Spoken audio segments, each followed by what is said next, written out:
Right. It was the opposite. It's like, yo, you're a scrub, you chink motherfucker, you ain't shit, you can't do any of that, right? Or That was your there's dad? no Chinese. That's from the streets. That's or from your the dad? streets. Oh. I grew up in a, and this is like, I grew up in the 80s, 90s. So Right. that was when, saying racist things, nobody really, No, there's no internet to get you in trouble. there was no internet. And it was normal because like I would be the only Chinese kid in a group of everyone else. Right. So, there was not.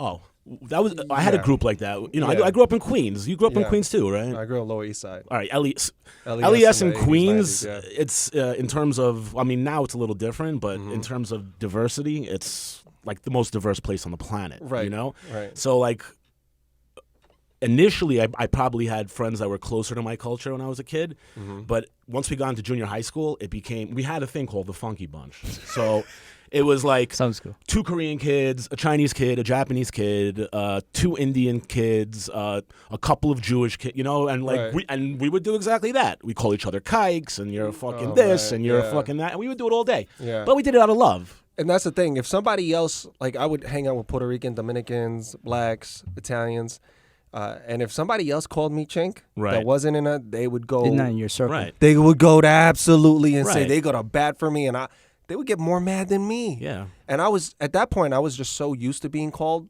Right. chink, Chinese, Chino, that when somebody else, like it just didn't enrage me. It just made me go, this person's stupid.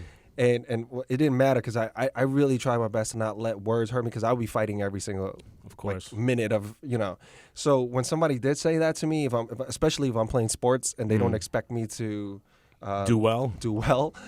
which I did very well, they would say things like, or if I'm boxing or whatever, right? And they would say something.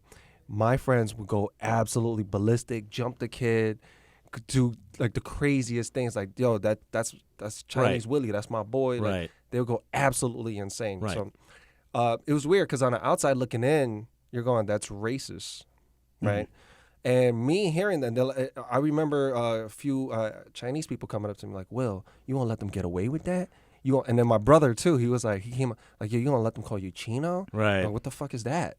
And I told him, I was like, yo, they're my boys. Like, we just, Right. That's we how we just- talk to each other. that's kind of how we talk to And each Chino other. is not even. It was more, A term of endearment. it was a term of endearment. It was also a term to like put me in my place sometimes. Like if I start doing too good, they're like, oh, Will's getting too like gassed up in his head. Yo, you fucking Chino, Right, get the right. fuck out of here. So they would use it differently, but I know there were times where the they tone would, was different. they would say it like they would say it in a term like just to kind of check me, right?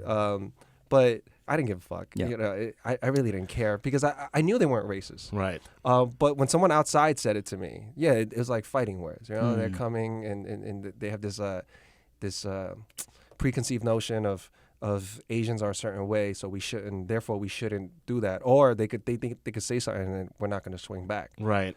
And they were talking to the wrong Chino. wrong group. Wrong yeah. Chino. At that time. I'm a dad now, so I'm pretty chill. 100%. 100% because for me, when I grew up,